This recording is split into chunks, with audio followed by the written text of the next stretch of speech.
This is DJI Mini 5 Pro, and today I'll show how you can enable the AEB shooting mode on this drone.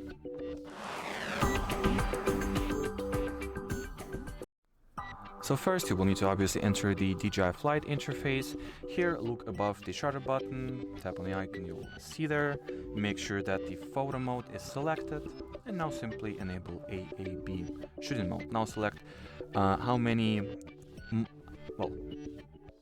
pictures with different exposure you would like to have, 3, 5, or 7. Let's say 7. And now let's take a photo. We can also just open the gallery from here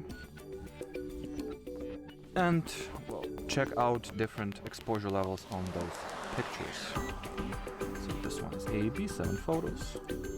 As you can see, those photos have different exposures. Some of them are overexposed, I mean, some of them are underexposed.